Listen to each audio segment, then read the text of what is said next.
Welcome back to the Iron Insight. Thank you for starting your week off right with the Iron Insight every Monday morning at 4 a.m. I'm BRYN Welds. And I'm Andrew Nichols with PizzaBoyMetalWorks. And today we're sitting down with Bailey from PizzaBoyMetalWorks. How's it going? It's going real well. How are you boys doing? Pretty good. Doing all right. Just waiting for some snow. Yeah, not me though. It's trees are still green down here in Florida. Figured I'll let y'all know. I don't want to hear it. You're in Pennsylvania, right?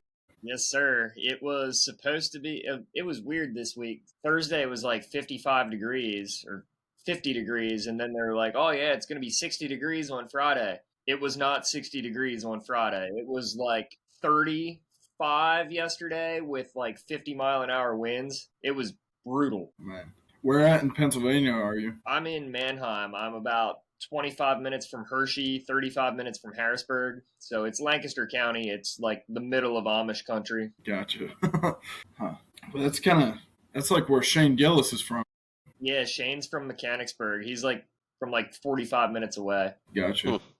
So everybody here loves Shane, whether you love him or hate him. So Are you from Pennsylvania originally? I am Mannheim, born and raised. My early 20s, I moved out to Pittsburgh for 4 or 5 years, and then I moved back to Mannheim like right before the pandemic, and I've just kind of been here ever since. Not a bad place to live. It's just cold. How did you get started into metalworking? This is a good question. So I was really good at school, and I hated school. I think that goes for pretty much everybody in the trades. There's a lot of people that were really good academically and just didn't have the attention span for it or knew they could do better doing something else other than sitting in a classroom. So I was looking for any way out of school, and I'm glad that the culture is starting to shift, that they're pushing trade schools more. But when I was in school, it was always, you're going to go to college and get a 4-year degree. You might go on and get a master's, a doctorate, whatever. I was like, I'm not doing another 4, 6, 8 years of school. So the shop teacher at my high school, his son went to the local trade school, which is Thaddeus Stevens College of Technology. To my knowledge, it's still only open to Pennsylvania residents, but it's a very good school.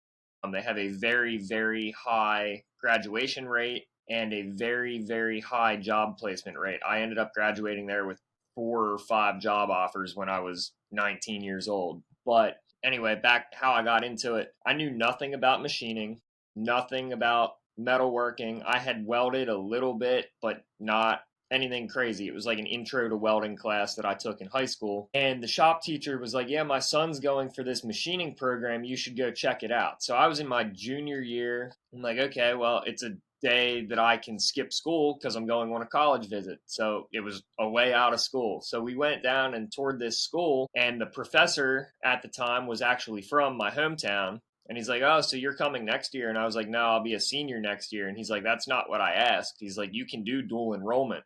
And that was the end of that. I was like, yep, hell out of there. So ended up going for that. There was a bunch of politicking and stuff included with that because I had to get the school board to sign off on dual enrollment and whatever. Once the school board signed off on it, we were off and running. I had like 4 or 5 other kids that I went to high school with ended up doing dual enrollment with me just to get out of school. So that was a good deal because with that dual enrollment, they knocked off half of your tuition for your freshman year. So, and because it's a 2-year program, you ended up graduating high school and then graduating college in consecutive years. So that's how I got into, and then I got into it and I just really enjoyed it. I did a lot of 3D modeling and design work when I was in high school. It all blends together into the CAD and the CAM and all of that. So that's how I got into it, and I like it. So that's why I'm still doing it, I guess. So you didn't have like anybody in your family that kind of pointed you in that direction. You just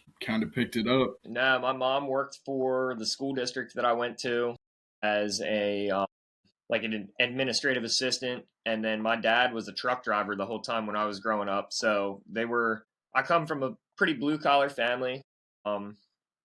My grandfathers were both, one of them was like a maintenance mechanic or something. I'm not real sure. Don't talk to that side of the family. And then my other grandpa was a jack of all trades. I was very close with him before he passed, but he was in sales at one point. He was a truck driver at one point. He was a mechanic and a maintenance guy.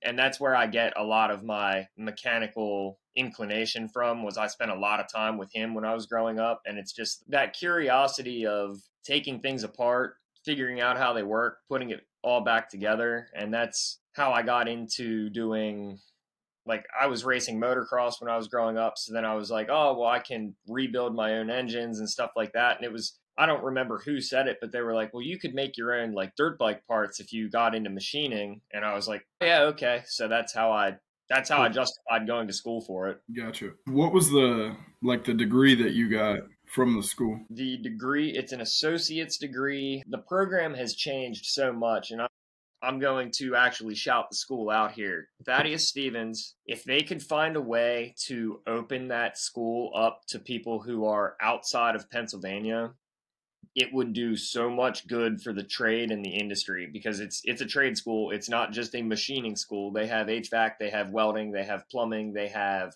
electrical. There's a whole list of stuff. If you want to do your research, you can look the school up. But when I was there, the program has changed so much. So to answer your question, I got an associate's in machine tool and computer aided manufacturing. Now I think it's an associate's of CIM, which is computer integrated manufacturing. When I was there, you started out your freshman year, everything was all manual machining. And then you started to dabble in CNC a little bit at the end of the year. And then your entire second year was Mastercam and like CNC programming, setup, running.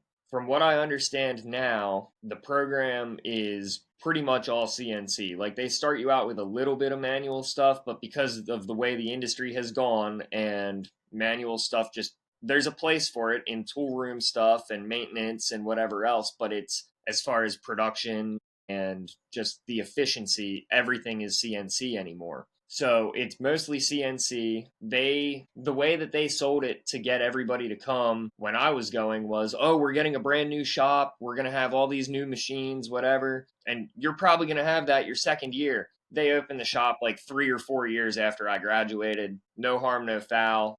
It was a good marketing program. When I started, the year before me, they only had one freshman class and then one sophomore class. And then the year that I started, it might have been my second year. When I was there, there was a daytime class, like for my freshman year, and then that was it. And then my sophomore year, they had 2 freshman classes. They had a daytime class and a nighttime class. And I think that's how it still is. Like, they used to have a wait list that was a mile long to get into that program. And they said the only way that we can get around this is hire more instructors and professors and, double up. So there were people in the shop all day and all night.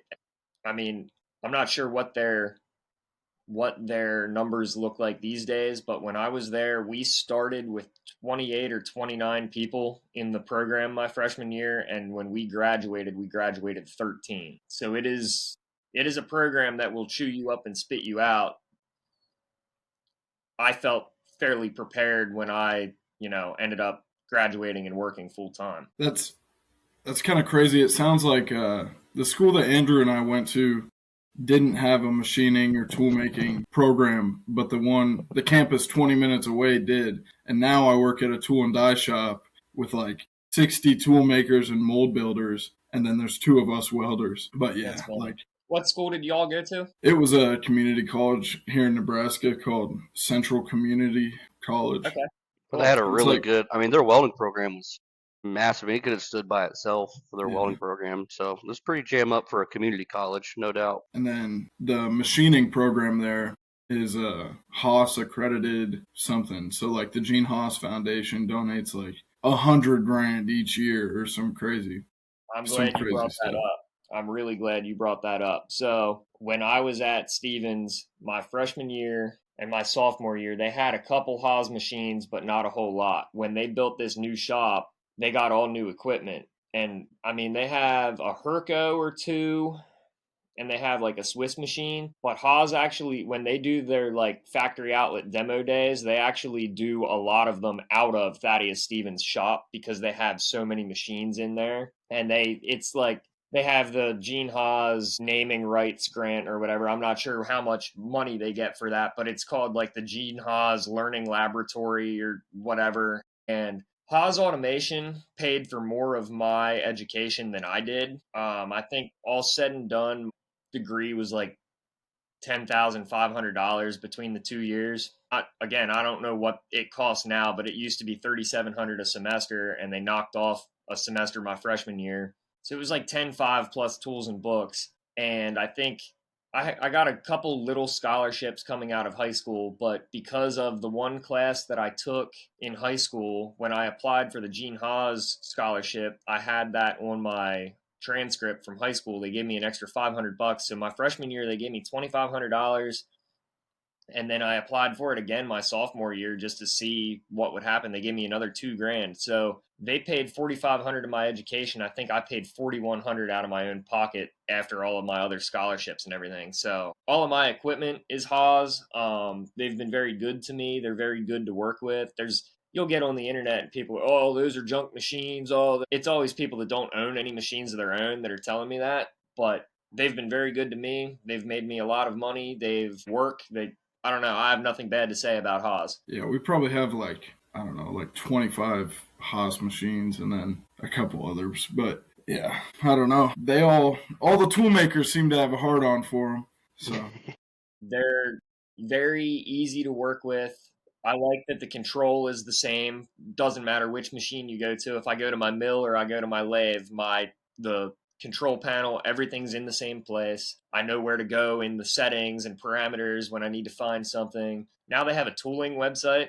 You can go on there and buy all of your end mills, your lathe inserts, tooling, fixturing, whatever. It all ships next day. It's cheaper than anywhere else you're going to find it online. Like, they have the market cornered as far as like the tooling and fixturing stuff goes. I think their machines are great, and it's American manufactured. What else could you really ask for? Right.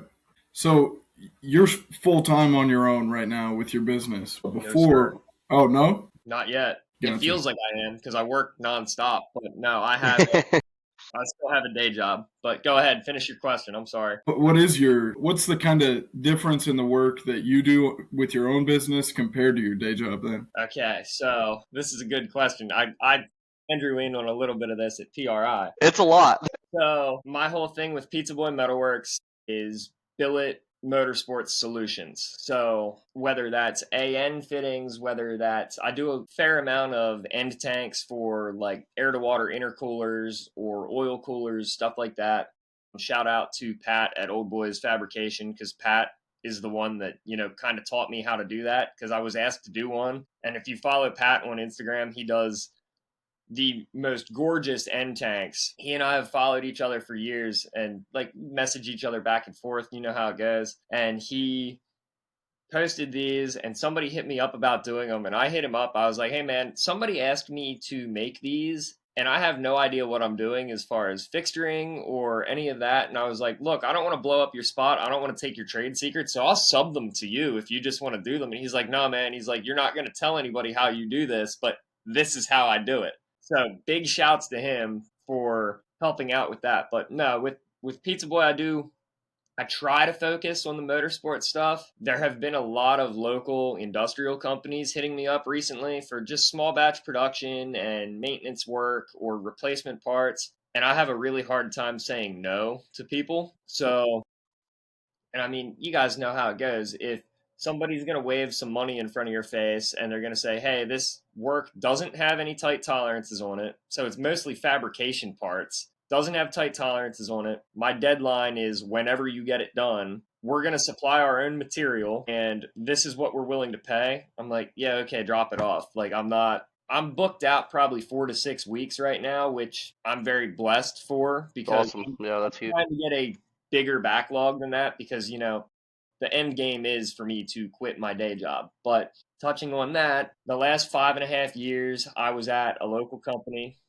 and I was just hired as a machinist there. And I think they very quickly realized that I was ambitious. They knew that I wanted to go out on my own. And I had sold my house in Pittsburgh, so I was sitting on a little bit of money.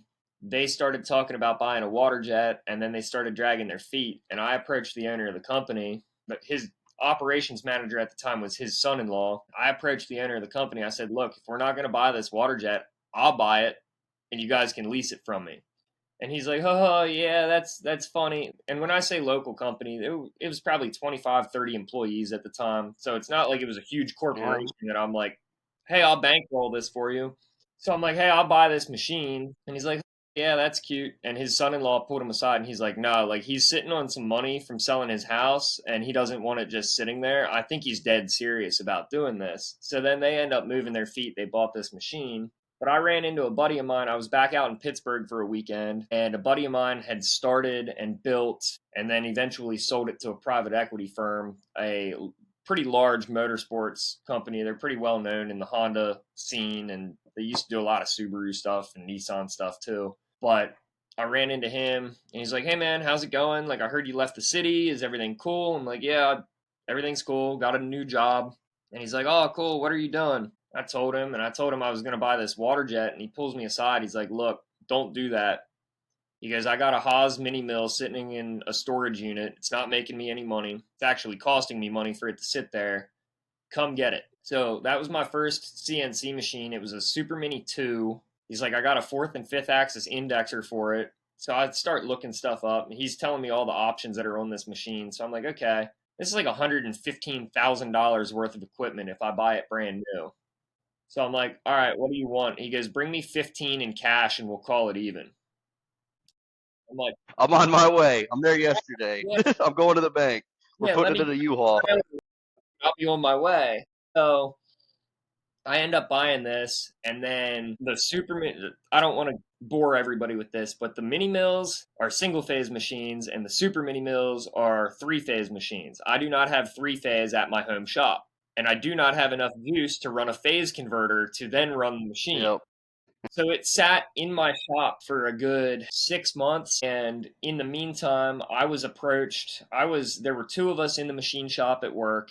In the meantime, I was approached about swapping positions with the other guy and being his boss. I'm like, yeah, okay. So now I'm running the machine shop. So then not a whole lot of time went by, and I get pulled aside by the owner and the new operations manager. And I guess the new operations manager was approached about buying the majority of the company, and then he approached me about being his partner to buy the other 40% of the company. And I'm like, yeah, okay. So I'm like, well, what am I doing with all of my equipment? They knew that I had bought equipment, knew I intended on going out on my own.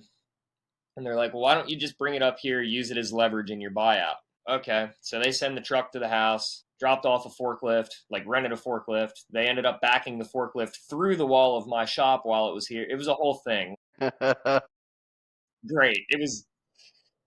So we get the machine up there, we get it under power, we start using it.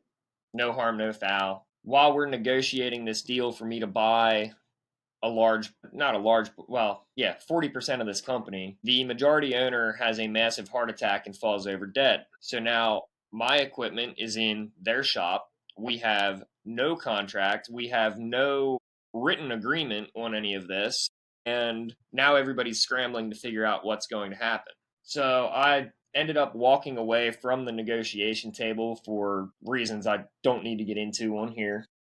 And this past August, one of our clients was a local company that they do a lot of industrial pump repair. And they literally half a mile up the street from the shop, they called me. They're like, hey, can you come measure this job for us? I'm like, yep, I'll be there. And I was just in a mood. I don't remember what was going on. I walked into the shop and I was like, are y'all hiring? And they're like, yeah, when can you start? Like, we'll help you push your toolbox up the street. So I work on industrial pumps now, which has been a huge blessing because now I don't machine all day every day. So then it makes it fun when I come home from work and it's not a chore for me to, spend another 4 or 5 hours in the shop. But sorry, Yeah. that was a long-winded response for a very simple question. Have you ever done any kind of like mold building work, or in school did you have to like hand polish and shit?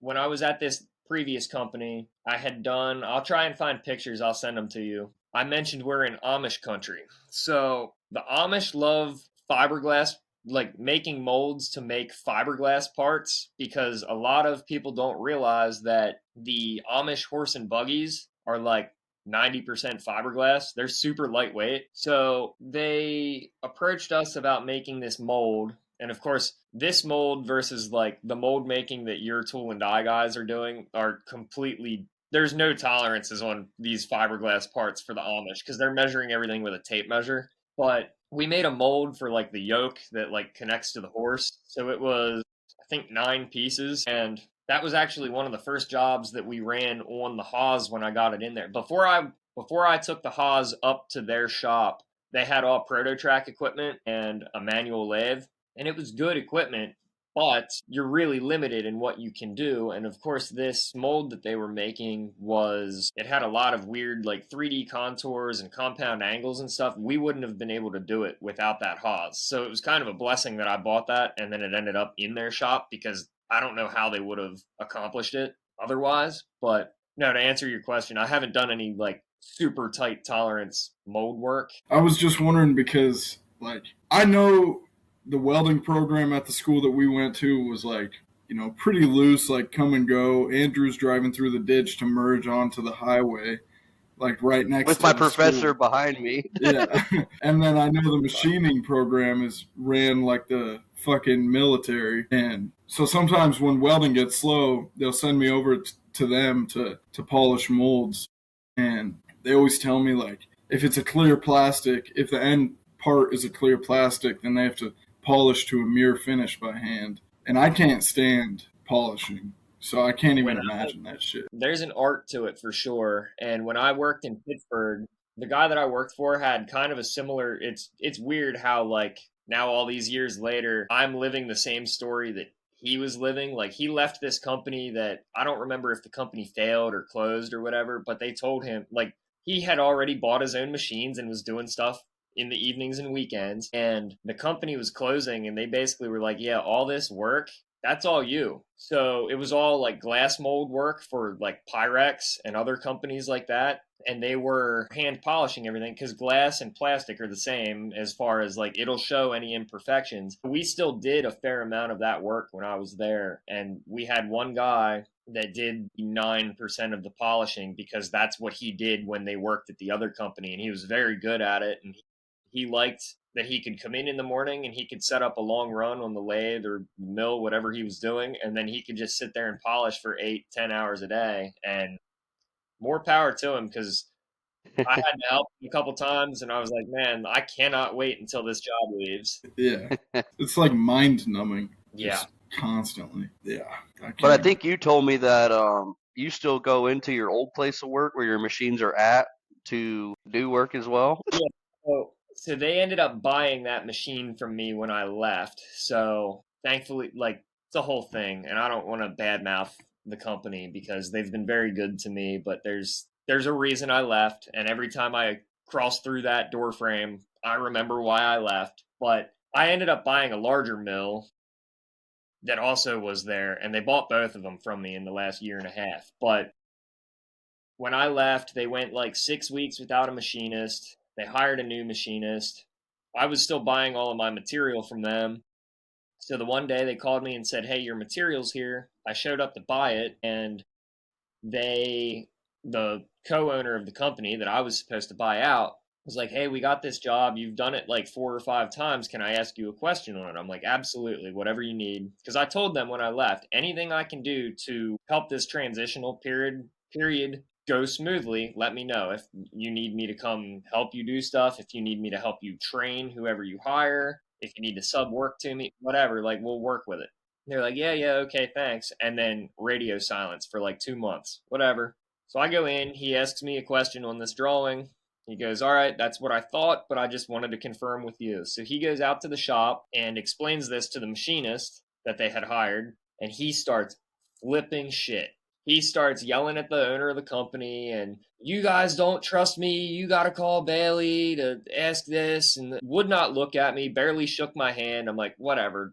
This is a you problem. I'm just here to buy my material and leave. So they call me the next morning. Well, the fab shop manager, who is one of my really good friends, calls me the next morning and goes, hey, what happened after I left yesterday? And I explained, and he goes, all right, cool. So the owner comes in, and he goes, what happened after I left yesterday? And his story matched mine. The guy had no called, no showed because he was so pissed off about whatever. So they ended up firing him. So then they call me later in the day. They're like, hey, can you stop down here? Hey, that job that we had a question about yesterday, that's yours if you want it. So that's currently sitting in my shop. I got to deliver those parts Monday. But then like a week goes by and they call me again. They're like, hey, we have machine work for you to quote if you want it. So I'm like, okay. So I go down and I look at it. I'm like, all of this stuff is too big to fit in my machine. And they just kind of looked around and they're like, our shop's sitting here idle if you want to come do it after hours. So now I've been going down and doing all of the same work that I was previously doing for, twice the money that I was making when I was there. But it's not really about the money. I do want to help them out and I do want to see them thrive, but it's hard because they've kind of backed themselves into a weird corner where they're having trouble hiring and having trouble competing in the marketplace, and that's unfortunate. But yeah, it's been real weird and real good because like I didn't even like when I quit, I was gonna make a post on Facebook like, hey, if you need machine work, like I'm no longer here, but here's my number. And I didn't even have the opportunity to make that post because people just started banging my door down. They're like, hey, we heard you're like kind of doing this on your own now. So what's the deal? And I'm busy, so I'm happy. And it's been good. Yeah, 4 to 6 weeks out is pretty good, man, for any business owner. I don't care what you do. Yeah, I'm having a good time. So that's all that That's matters awesome. to me. There's something that seems so unique to tool and die shops, like about the ownership. I don't know if this is universal, but with your story and then like the current 5 owners of the company that I work at all started off as cleaning kids is what we call it. So you start as a cleaning kid if you're going to through that tool and die program. And then they all bought ownership in. The most recent 2 were like a couple months ago they bought ownership in because the current owners are kind of on their way out within like the next 10, 20 years. But yeah, and then there's been like 5 businesses, successful shops around us that all the owners previously worked as tool makers and then split off on their own and started their own company. But they do some work for us and we do some work for them. I don't know if that's a universal thing in the tool and die world, but it's a weird thing because it's like you're saying, you are correct. Like everybody seems to have come out of like the same 3 or 4 shops at one point, and they just kind of all split one way and they all end up weaving their way back to doing work for one another. And I don't know, I won't quote something that I know that one of my friends quoted. Like it's just kind of a gentleman's agreement, I guess, and that's That or you'll quote triple. That way they go back to your buddies. well, I've done that already Yep. too. So Yep. Do that a lot. well, I love that because like if there's not an NDA on something, we all talk. If my buddy owns a shop and I own a shop and neither one of us signed an NDA, hey, I quoted this for so and so. Well, then you'll have the customer call me and they're like, yeah, well, I had this other shop quote this, and the guy's kind of an asshole, and he quoted me this, and I'm like, yeah, he's an asshole. He's my best friend. He's a real asshole. Let me show you how bad of an asshole I am. Yep. I quoted it double. I'm not telling them that I know what he quoted it at. I quoted it double, and then he'll call me and he's like, yeah, now they're saying you're an asshole, and I'm like, yeah, whatever. Pick an asshole. It's a really small world, and I'm sure you see it as well because like I'm mainly talking to Andrew here, but it seemed like everybody that I talked to at PRI also knew Andrew. Yep. I was telling him about it when we were talking about Austin Hill. Yeah, Austin Hill's local to me. So, okay, funny story here. I love Austin to death. Austin was working, when I met Austin, he was working for the guy that sold me my first Haas machine. Okay, yeah.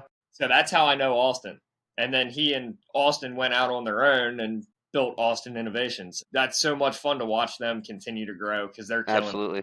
Yeah, they are doing very good. So you and Austin have a lot of similar like mannerisms or the way you speak. Yeah, it's the Amish country part of them. Yeah, that's the Pennsylvania. You ship a lot of your parts in pizza boxes, don't you? Have I seen a video of that? Yeah, I thought that was badass. Can you tell us about that a little bit? Okay, so I started telling BRYN this before we started recording, but I used to have a brand called Horsepower and Pizza. I still have the brand. I just don't really do a whole lot with it anymore. started as a YouTube channel, and then we got into a podcast, and just it kind of fell off a couple years ago. I was going through some stuff in my personal life, and I was in the middle of starting Pizza Boy Metalworks, and I had to put the energy and the time and effort into what mattered, and that was Pizza Boy. So I started, when I had horsepower in pizza, I would ship t-shirts and hats and anything that would fit in like a small pizza box. That's how I would ship my stuff. And I can always tell who has never spent a dime with either of my businesses, because I'll get messages on Instagram all the time like, hey man, I have a great idea for you. You should ship your stuff in pizza boxes. And I'm like, no shit. Never been on my website before. So yeah, the pizza boxes, like I do a lot of cantilever suspension rockers. They're billet, they're a universal, it's like the bell crank for the cantilever. They're actually a part that I do for Sideways Fab out of Colorado. He designed them, I make them, they sit on my shelf, he sells them on his website, and then I drop ship them when he gets orders. So there you go. Whoever touches them, excuse me. So they fit perfectly in, I have 7-inch pizza boxes and 10-inch pizza boxes. They fit perfectly in a pizza box because they're just the right depth, and then you can get enough packing paper in around them that they don't clank together. And it's just, I think it's a nice touch, and it's, I don't know, they're easy, they're cheap. Like when you buy cardboard boxes to ship stuff, cardboard boxes are more expensive than anybody really thinks about. But you can go to a restaurant supply store and you can buy like 100 pack of pizza boxes for like $8. So that's pretty good. Yeah, I just bought 250 boxes and just got reamed over it. So yeah, I mean, Uline's gonna ream you anyway you can if that's where you're buying shipping stuff from. But yeah, I mean, $8 for 100 of them. That's probably, I don't know. I don't look at things, so it's probably more than $8. But you know what I mean? Like they're still very cheap, because they're meant to be thrown out when you're done with. They're a consumable for the pizza shop. So, yeah, the pizza box. I'm pretty proud of that, and it's a shame that I'll probably end up getting some custom boxes made that still look like a pizza box, but are like deeper and a little bit wider for some of the bigger stuff that I ship. But yeah, anything small, it generally goes in a pizza box. I just thought it was funny because I was scrolling through TikTok and then like you're packaging a part and I'm like, I'll be damned. He's actually putting it in a pizza box. Okay, right on, man, right on. Oh, it was funny. I don't know if I'd be hyped that my parts had arrived or pissed that there was no pizza. Yeah. Funny because I'm sure it confuses the hell out of a lot of people, because when you go on Sideways Fab to buy those bell cranks, I think it says in the description, like, hey, they're made in Pennsylvania by Pizza Boy Metalworks, but it's not in like bold print. And my logo used to be laser engraved on them, but now we just a private label. So they're just anodized black, press the bearings in them, ship them out. So I'm sure people are super confused when they order from Sideways Fab and a box shows up, a pizza box shows up. It says Pizza Boy Metalworks, and they're like, I didn't order anything from these people. And then they open it and they're like, oh yeah, okay. But yeah, I have fun with it. I hope it makes everybody else laugh or at least smile when they get it, because it's just little details like that I would appreciate that. I don't know. I'm weird though, so. Where did the name come from? Are you just like a big pizza guy, or? Big pizza guy. So when I was in trade school, man, my cat is knocking on the door trying to get into the office. I was going to let her in, and I was like, no, she's going to be all over the place. Sorry, I don't know if this is a video podcast or not. Andrew's holding his cat for those of you just listening on audio. So when I was in trade school, we had a Little Caesars around the block, and we were all poor college kids. So we ate Little Caesars for lunch almost every day, because they did the like $4 lunch combo or $5 lunch combo, whatever it was. And I had a Subaru BRZ at the time when I was in school, and somebody said something about horsepower and pizza one day, and that's how that name stuck. Like, he only cares about horsepower and pizza or something like that. And I was like, no, we're going to use that. So that started, and then because of the connections that I made through horsepower and pizza, that's how I ended up meeting the guy that Austin used to work for that ended up selling me the machine. So it just kind of all snowballed into Pizza Boy Metalworks. And it's one of those things where, like, I could have just been Shank Machine Works or like something basic like that, where it's just my last name and machine, or last name and design and whatever. It would have worked out, but Pizza Boy Metalworks makes you Google it. You know what I mean? That's like a what? That makes no sense. Funny story there.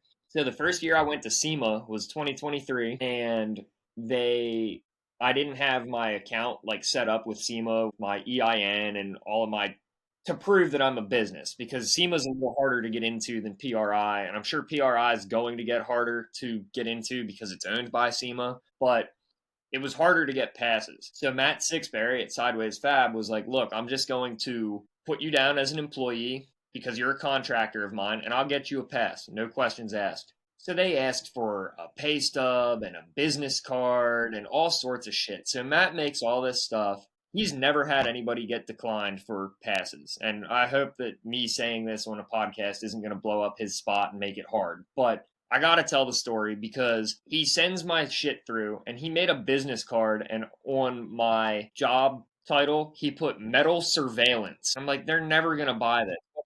Business cards in Microsoft Word with Comic Sans MS font.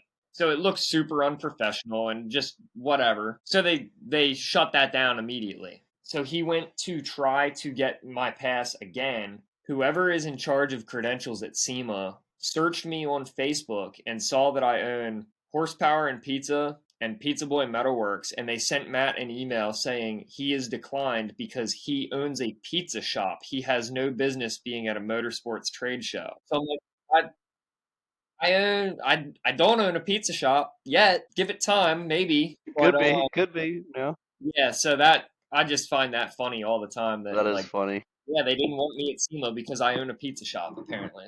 But yeah, it all just it started with Horsepower and Pizza and snowballed from there. Well, we got about 43 minutes of good footage. Here's one question that we ask every guest before we end each episode. What is your favorite genre of music to listen to while you work or weld? Oh, man, I'm so glad you asked this.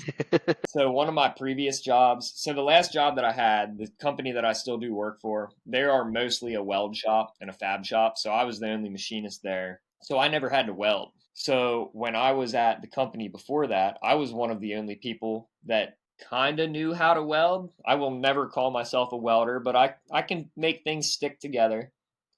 And I knew they would ask me to do it. And I don't really particularly like welding. So I would play Taylor Swift while I was welding so they would stop asking me to weld. But Oh, that's awesome. right now, my music taste is all over the place. I'll listen to pretty much anything. And right now, I'm on like a big podcast kick. So I'll put in AirPods and go out in the shop and just listen to Andy Frisella tell me I'm a bitch for like 9 hours at a time. It's been working so far, but I don't know. We go through phases. I'm not a big 80s guy, but we'll go through phases where we'll have like hair bands on, or we'll go through phases where it's like Biggie and Tupac, or I mean, you get Lil Wayne or Gucci Mane or something on, and out in the shop dancing and rapping along, and I'd listen to a lot of rap, so I'd probably say rap. Well, we appreciate your time. We appreciate you coming on. We'll have your social links or website link, whatever, in the show notes for all the listeners who are interested in following Pizza Boy Metalworks. Like I said, we really appreciate your time. For all the listeners, hit the review on whatever listening platform that you are listening on and give us an honest one, whether it's 1 star or 5 stars. The Everlast link in the show notes for the upgraded Nova torch and foot pedal, free of additional charge with any order of a TIG-capable machine, and Edge Welding Cups link as well. And with Bokamol FR, you can use code BRYN for $3 off every $30 you spend. And Andrew? And you can check out sunleatherworks.net for any and all custom welding hoods or leather products. We got belts, we got glove lanyards, everything else. So go ahead and check it out. Mr. Bailey with Pizza Boy Metalworks, we appreciate you coming on. It was nice meeting you at PRI, and hopefully I'll get to come on your podcast soon. Yeah, I appreciate you boys having me, and I had a lot of fun. Thanks for having me. And yeah, I'm sure we'll link up. We'll get on another podcast here shortly. Absolutely. Thank you, man.